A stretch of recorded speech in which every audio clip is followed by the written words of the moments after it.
Hi viewers, welcome to our channel. ప్రస్తుతం మనతో పాటు senior journalist Damoh Bala sir ఉన్నారు. వారితో మాట్లాడదాం. నమస్కారం సార్. నమస్తే సార్, ఈ ఎలక్షన్స్లో వైసీపీ ఘోర పరాభవం చవి చూసినా కూడా వాళ్ళకి మండల స్థాయిలో గ్రామ స్థాయిలో చాలా పట్టుంది. 80% వాళ్ళే ఎంపీటీసీలు, జెడ్పీటీసీలు, గ్రామ సర్పంచ్లు, వార్డు మెంబర్లు ఉన్నారు. సో 40% ఓట్ షేర్ కూడా ఉంది కదా, దీన్ని దెబ్బ కొట్టే ప్రయత్నం చేయాలని చెప్పేసి వ్యూహరచన చేస్తున్నట్టుగా తెలుస్తుంది సార్ మన టీడీపీ జనసేన వాళ్ళు. మరి వీళ్ళందరినీ కూడా అటు వాళ్ళ పార్టీలో చేర్చుకుంటే అది జగన్మోహన్ రెడ్డి పెద్ద దెబ్బ అని అంటున్నారు. మరి ఆ 40% ఓట్ షేర్ని దెబ్బతీయచ్చంటారు సార్. ఈ ప్రణాళిక కరెక్ట్ అంటారా? అంటే లక్ష్యం ఏంది ముందుగా చూద్దాం. ముందు పవన్ కళ్యాణ్కి కానీ ఇటు తెలుగుదేశానికి లక్ష్యం ఏంది? ఇద్దరు లక్ష్యం కూడా జగన్ను సమూలంగా తుడిచిపెట్టేయాలి. జగన్ బలాన్ని సమూలంగా నాశనం చేయాలి. జగన్ ఏమి బలహీనుడు కాదు. జగన్ కూడా 40% ఓట్ షేర్ ఉంది. ఫస్ట్ ఆఫ్ ఆల్ అది ఇంపార్టెంట్. ఉమ్మడి 13 జిల్లాల్లో దాదాపు 100కు పైన మున్సిపాలిటీల్లో 80% జగన్ అధీనంలోనే ఉన్నాయి, వైసీపీ అధీనంలో. అట్లాగే మండల స్థాయిలో ఎంపీపీలు, వీళ్ళ సర్పంచులు, వీళ్ళందరూ కూడా మెజారిటీ జగన్ వైపే ఉన్నారు. అయితే ఇక్కడ ప్రాబ్లం ఏంటంటే, ఇవన్నీ ఇప్పుడు సర్పంచ్ ఎలక్షన్లు అనేవి పొలిటికల్గా జరగవు. వాళ్ళు ఏంటంటే ఎవరు అధికారంలో ఉంటే వాళ్ళ వైపు ఉంటే నిధులు వస్తాయని చెప్పి జనరల్గా అలాగ ఉంటారు. వాళ్ళు ఇప్పుడు నేచురల్గానే వాళ్ళు షిఫ్ట్ అయిపోతారు. ఇలాగా అధికారంలో లేకపోయిన పార్టీకి పేరుకి వాళ్ళ తరపున గెలుచున్నా కూడా వాళ్ళు ఎవరు ఉండరు, వాళ్ళే ఇటు షిఫ్ట్ అయిపోతారు. సో ఇప్పుడు దీన్ని ఉపయోగించుకొని తెలుగుదేశం జనసేన ఏం ఆలోచిస్తున్నారంటే, ప్రధానంగా మనం తెలుగుదేశాన్ని పక్కన పెడితే జనసేన పరిస్థితి ఆలోచిస్తే, జనసేనకు కింది స్థాయి వరకు నిర్మాణాలు లేవు. నిర్మాణాలు లేకపోవడం అనేది బలహీనత. ఇప్పుడు కూటమి వల్ల జనసేన అధికారంలోకి వచ్చింది తప్ప, ఇండిపెండెంట్గా పోటీ చేసి ఉంటే పవన్ కళ్యాణ్కి ఎన్ని సీట్లు వస్తాయనేది పెద్ద క్వశ్చన్ మార్కే. ఎందుకంటే ఓట్లు ఆర్గనైజ్ చేసి వేయించాలి. తెలుగుదేశం పరిస్థితి అలా కాదు. తెలుగుదేశానికి చాలా స్ట్రాంగ్ నిర్మాణాలు ఉన్నాయి. జగన్ యొక్క దాడిని, వైసీపీ అనేక దాడులు చేసినా కూడా తట్టుకొని నిలబడగలగడం అంటే, ట్రెడిషనల్గా తెలుగుదేశానికి పార్టీ నిర్మాణాలు చాలా స్ట్రాంగ్గా ఉంటాయి. పార్టీ నిర్మాణాలు ఎప్పుడు స్ట్రాంగ్గా ఉంటాయి? వాళ్ళకి ఆయా పార్టీ మెంబర్లకి కేంద్ర పార్టీ నాయకత్వం పట్టించుకోవాలి, వాళ్ళ సమస్యలను పట్టించుకోవాలి, వాళ్ళతో మాట్లాడాలి. వాళ్ళకి ఏమన్నా ఇబ్బందులు వస్తే లీగల్ హెల్ప్ చేయాలి, ఆర్థిక సహాయం చేయాలి. ఇవన్నీ చూసుకుంటేనే కదా కేడర్కి నిలబడతారు, నిర్మాణాలు నిలబడతాయి. అట్లాగే వివిధ నిర్మాణాల్లో ఉన్న లీడర్షిప్ని వాళ్ళని చూసుకుంటూ రావాలి. వివిధ ఉద్యమాల్లో వాళ్ళని భాగం చేయాలి. ఇవన్నీ చేస్తే నిలబడతాయి. అవేవి చేయకపోతే నిలబడరు. పవన్ కళ్యాణ్ ఎప్పుడు అవి పట్టించుకోలేదు. అతను నిర్మాణాల మీద దృష్టి పెట్టలేదు. ఏదో పేరుకి వీర మహిళలు ఇట్లా కొంత చేశాడు తప్ప నిజంగా నిర్మాణాలు అనేవి ఆయన ఎప్పుడు కాన్సన్ట్రేట్ చేయలేదు. అందుకని మనకి జనసేనలో 10 ఏళ్ళైనా కూడా స్ట్రాంగ్గా గట్టిగా 4 పేర్లు లేవు. ఇప్పుడు కూడా జనసేనలో గెలిచిన వాళ్ళల్లో మెజారిటీ నాన్ జనసేన వాళ్ళే. తెలుగుదేశం వైసీపీ వాళ్ళకే ఇచ్చారు చాలా చోట్ల టికెట్లు. కాబట్టి జనసేనకు ఆ నిర్మాణంలో ఇప్పుడు జనసేన ఏం ఆలోచిస్తున్నారంటే, ఇప్పుడు అధికారంలో మనం ఉన్నాం కాబట్టి జనసేనని బలోపేతం చేద్దాం అన్న ప్లాన్తో ఉన్నారు. అందుకని తెలుగుదేశం జనసేన సంయుక్తంగా ఒక ప్లాన్ ఏంటంటే, ఇంపార్టెంట్ పెద్ద స్థాయి నాయకులంతా తెలుగుదేశంలో చేర్చుకోవాలి, కొంత కింది స్థాయి నాయకుల్ని జనసేనలో చేర్చుకోవాలి అన్న ఒక ఉమ్మడి ప్రణాళికతో వీళ్ళిద్దరూ వెళ్తున్నట్టుగా మనకి కనబడుతుంది. దీనివల్ల 2 పార్టీలకు కూడా బలపడతాయి. ఫస్ట్. రెండవది, జగన్ బలహీనపడతాడు. జగన్ ఏంటంటే వీక్ అయిపోతాడు. వీక్ అయిపోవడం ద్వారా జగన్ నిర్మాణాలని దెబ్బకొట్టేస్తే రేపు ఈ 40% ఓట్ షేర్ కూడా జగన్కి రాకుండా చేయాలి. ఎందుకంటే ఇప్పుడు నిర్మాణాలు గ్రామాల్లో ఉండడం వల్ల వాళ్ళందరూ ఆర్గనైజ్ చేసి ఓట్లు వేయించగలిగారు జగన్కి. సో రేపు ఈ నిర్మాణాలు లేదనుకో, ఓటు వేసేవాడు కూడా వేయలేడు. ఎందుకంటే వీళ్ళు ఆర్గనైజ్ చేసి ఓట్లు వేయించే ఒక నిర్మాణం ఉండడం చాలా అవసరం.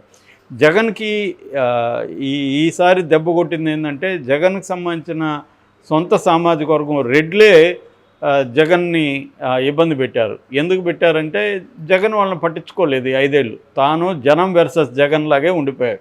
ఇది నాకు 3-4 ఏళ్లకు ముందు నుంచే వైసీపీ నాయకులు చాలామంది చెప్పారు, మా ఓడు జగన్ వెర్సెస్ జనంలాగా అయిపోయాడు, మమ్మల్ని ఎవరిని పట్టించుకోవట్లేదు, మాకు చిన్న పనులు కూడా అవ్వట్లేదు, మా మాట ఎవరు వినట్లేదు, ఇది మరి మంచిగా చెడ్డగా మాకు అర్థం కావట్లేదు అన్న ఒక కన్ఫ్యూజన్లో ఉన్నారు జనం.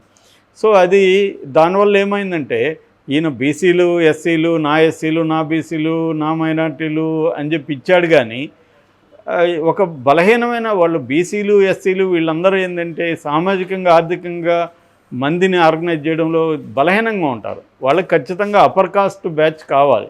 ఎందుకంటే ట్రెడిషనల్గా డబ్బు అధికారం మంది ఇవన్నీ చేయగలిగిన వాళ్ళు వాళ్ళే ఉంటారు. ఇప్పుడు రోజుకి 200 మందికి 300 మందికి భోజనాలు పెట్టాలి, కాఫీ టీలు ఇవ్వాలి, వాళ్ళు ట్రావెల్ ఇవ్వాలి. ఇదంతా ఎవరు ఖర్చు పెట్టగలరు? బీసీలు ఈయన పెట్టినా బీసీలకు చేయలేరు కదా, వీళ్ళందరికీ నిరంతరం డబ్బు సరఫరా చేయలేడు కదా. ఇది ఈ గ్రౌండ్ రియాలిటీని పక్కన పెట్టి నేను సామాజిక మార్పు చేస్తాను, సోషల్ ఇంజనీరింగ్ చేస్తాను అనేది దెబ్బ కొట్టింది జగన్కి. సో ఇప్పుడు కూడా ఈ నిర్మాణాలు లోకల్గా ఉండే ఎక్కడికక్కడ అప్పర్ కాస్ట్ కావచ్చు వీళ్ళని మళ్ళీ ఆర్గనైజ్ చేసుకొని ఈ రెండు పార్టీలు జగన్ నుంచి లాగేసుకోవడం ద్వారా ఖచ్చితంగా జగన్ నిర్మాణాలు బలహీనపడితే ఆ మేరకి వైసీపీ బలహీనపడుతుంది. అది స్ట్రాటజీ. అయితే ఇక్కడ గుర్తుపెట్టుకోవాల్సిన ఏమంటే అధికారంలో ఉన్న ప్రతి ఒక్క పార్టీ ఇదే చేస్తుంది. ఇక్కడ ఇప్పుడు కాంగ్రెస్ అదే చేస్తుంది. బీఆర్ఎస్ని కంప్లీట్గా దెబ్బ కొట్టడానికి ఎక్కడికక్కడ నిర్మాణాల్లో నుంచి తమ పార్టీలోకి చేర్చుకుంటుంది. కాంగ్రెస్లో కుదరని వాళ్ళు బీజేపీలోకి వెళ్తున్నారు. గతంలో బీఆర్ఎస్ కూడా ఇదే పని చేసింది. కాంగ్రెస్ని నిర్వీర్యం చేయడానికి పెద్ద ఎత్తున దెబ్బ కొట్టింది. కానీ కాంగ్రెస్ నిర్వీర్యం అయిందా? అవ్వలేదు కదా. ఇక్కడ మళ్ళీ కాంగ్రెస్ అధికారంలోకి వచ్చింది. అంటే ఇది మామూలుగా నెసరీ కండిషన్, సబ్సిడెంట్ కండిషన్ అని రెండు ఉంటాయి. నెసరీ కండిషన్ ఏంటి? మళ్ళీ అధికారంలోకి పార్టీ రావాలంటే తమ నిర్మాణాలు ఇవన్నీ ఉండాలి, అట్ ద సేమ్ టైం ప్రజల్లో మంచి పేరు కూడా సంపాదించుకోవాలి. సబ్సిడెంట్ కండిషన్ అంటే ఏదో కరెక్ట్గా మనం ఎవరు కూడా చెప్పలేరు, దాన్నే సబ్సిడెంట్ కండిషన్ అంటారు. అనేక విషయాలు ఎలక్షన్ ముందు కూడా ప్రభావితం అవుతాయి. కానీ ఎప్పుడు ప్రజల్లో ఉండడం, నిర్మాణాల్లో మనం బలంగా ఉండడం, ఇవన్నీ నెసరీ కండిషన్. ప్రతి పొలిటికల్ పార్టీకి నిర్మాణాలు స్ట్రాంగ్గా ఉండాలి. కింది స్థాయి వరకు వివిధ నాయకత్వ ఇది అంటే secondary grade leadership, third grade leadership, ఇలాగా కింది వరకు గ్రామస్థాయి వరకు వివిధ ప్రజల్ని వివిధ రూపాల్లో ఆర్గనైజ్ చేయగలిగిన నాయకత్వం ఉండాలి.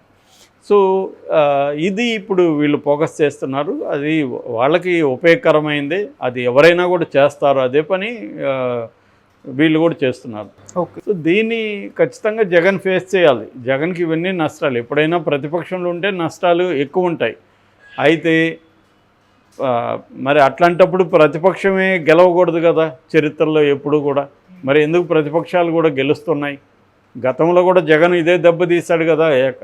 80% జగన్కే ఉన్నాయి అంటున్నారు. మరి 80% జగన్ వైపు ఉన్న ఈ స్థానిక సంస్థలు లేకపోతే ఈ లీడర్షిప్ అంతా జగన్ వైపు ఉన్నా కూడా జగన్ ఎందుకు ఓడిపోయాడు?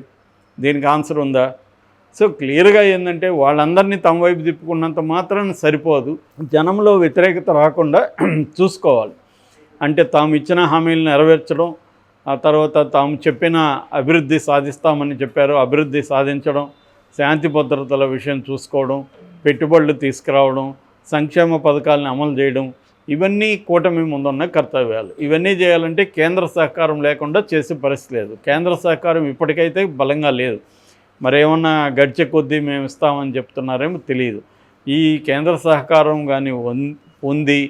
తెలుగుదేశం కూటమి, పవన్ కళ్యాణ్, చంద్రబాబులు తాము ఇచ్చిన హామీలు నెరవేర్చడం, అభివృద్ధిని సాధించడం, ఇవి కానీ చేయగలిగితే వీళ్ళకి ఇది ప్లస్ అవుతుంది. ఓకే. లేనప్పుడు నిర్మాణ